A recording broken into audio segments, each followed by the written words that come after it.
رب اشرح لي صدري ويسر لي أمري واحلل عقدة من لساني يفقهوا قولي ربنا زدنا علما. அஸ்ஸலாமு அலைக்கும் வரஹ்மத்துல்லாஹி வபரகாத்துஹு. Welcome to கீடு ஜன்னாயம். தஸ்னிமிலர் எப்படி இருக்கீங்க? நல்லா இருக்கீங்களா? அல்ஹம்துலில்லாஹ். வீடியோக்குள்ளே போகிறதுக்கு முன்னாடி நான் லாஸ்ட் வீடியோவில் கேட்ட கொஷினுக்கு ஆன்சர் என்னன்னு பார்க்கலாம். நான் என்ன கொஷின் கேட்டேன்? தஜ்ஜால் வெளியாகும் திசை எது? இதுக்கான ஆன்சர் சிரியாவுக்கும் ஈராக்கிற்கும் இடையே உள்ள ஒரு பகுதி. வாழ்க்கையில் நல்லா முன்னேறணும், வெற்றி பெறணும் என நீங்கள் ஆசைப்பட்டால் நீங்கள் செய்ய வேண்டிய முதல் விஷயம் 5 வேளை தொழுகைகளை சரிவர தொழ வேண்டும். இதன் மூலம் இந்த உலகில் விரும்பிய வாழ்க்கையை வாழலாம், மறுமையிலும் வெற்றிதான். தொழுகையை பற்றி தான் மறுமையில் முதலில் விசாரிக்கப்படுவோம். அது மட்டும் சரியாக அமைந்துவிட்டால் மற்ற அனைத்தும் நல்லதாக முடியும். ஒவ்வொரு வேளை தொழுகை முடிந்து நீங்கள் கேட்கும் துவாவால் உங்கள் வாழ்க்கை நல்ல முறையில் மாறும். அதிலும் குறிப்பாக சில துவாக்கள் உள்ளன. தொழுகை முடிந்து அதே இருப்பில் அந்த துவாக்களை ஓதி பிறகு துவா செய்யும் போது விரைவில் நம் காரியங்கள் கைகூடும். தொழுகை முடிந்து ஓதுற மாதிரி சில துவாக்கள் இருப்பது போல இரவு தூங்கும் முன் ஓத வேண்டிய துவாக்களும் இருக்கு. நபி ஸல்லல்லாஹு அலைஹி வஸல்லம் அவர்கள் நிறைய ஹதீஸ்களில் அதை கூறியுள்ளார்கள். தொழுகை முடிந்த பிறகு உள்ள நேரம், இரவு தூங்கும் முன் உள்ள நேரம், இந்த இரண்டும் சிறப்பான நேரங்கள். அந்த நேரத்தில் நாம் ஓதக்கூடிய சில துவாக்களால் நம் விதி நிச்சயம் நல்ல முறையில் மாறும். பல நாள் சோதனைகள், முசீபத்துகள் நீங்கி ரஹாத்தான ஒரு வாழ்க்கையை வாழலாம். இரவு நேரத்தில் இந்த வீடியோவை நான் போடுறதால இரவு தூங்கும் முன் அவசியம் ஓத வேண்டிய சில திக்ர்கள் மற்றும் ஆயத்துக்களை சொல்ல போகிறேன். ஒரு 10 நிமிடம் செலவு செய்து இவைகளை வழக்கமாக நீங்கள் ஓதி வந்தால் இன்ஷா அல்லாஹ் இருளோடு இருளாக அல்லாஹ் சுப்ஹானஹு வ தஆலா உங்கள் அனைத்து பிரச்சனைகளையும் நீக்கி விடுவான். அதற்கு பிறகு பிறக்கும் ஒவ்வொரு விடியலையும் உங்களுக்கு சந்தோஷமானதாக ஆக்கி தருவான். இரவு தூங்கும் முன் நீங்கள் அவசியம் ஓத வேண்டிய திக்ர்கள் 3. சுபஹானல்லாஹ் 33 முறை, அல்ஹம்துலில்லாஹ் 33 முறை, அல்லாஹு அக்பர் 34 முறை, ஆக மொத்தம் 100 முறை ஓத வேண்டும். இதை பற்றி நபி ஸல்லல்லாஹு அலைஹி வஸல்லம் அவர்கள் சொல்லும்போது ஒவ்வொரு தொழுகைக்கு பிறகும் இரவு தூங்கும் முன்பும் இந்த திக்ர்களை இப்படி ஓதினால் வெற்றி நிச்சயம், அவருக்கு சொர்க்கம் கிடைத்துவிடும். ஆனால் எல்லோரும் இதை ஓத முடியாது.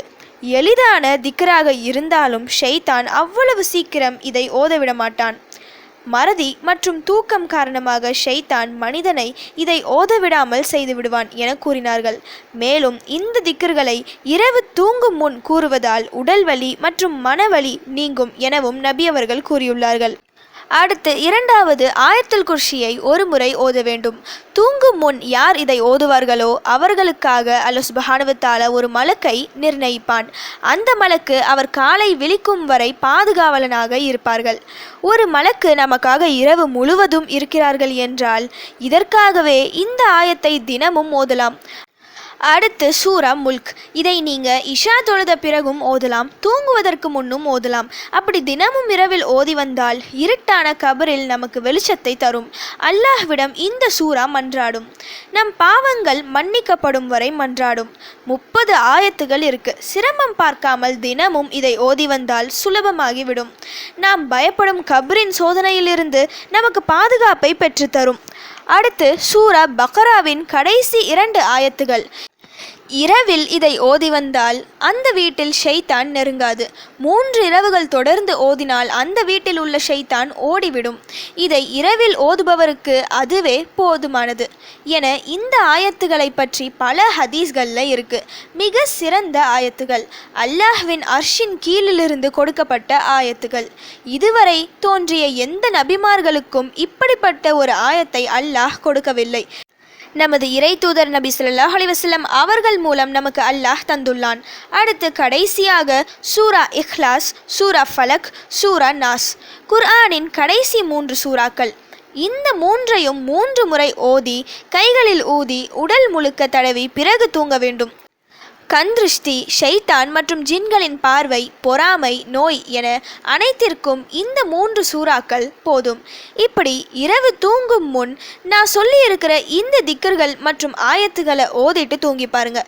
நான் என்னென்ன சொன்னேன்? சுபஹானல்லா 33 முறை, அல்ஹம்துலில்லா 33 முறை, அல்லாஹு அக்பர் 34 முறை, ஆயத்துல் குர்ஷி 1 முறை, சூரா முல்க், சூரா பக்ராவோட கடைசி 2 ஆயத்துகள், சூரா இஹ்லாஸ், ஃபலக் மற்றும் நாஸ், இதை 3 முறை என டெய்லி நைட்டு தூங்க போகிறதுக்கு முன்னாடி ஓதிட்டு படுங்க.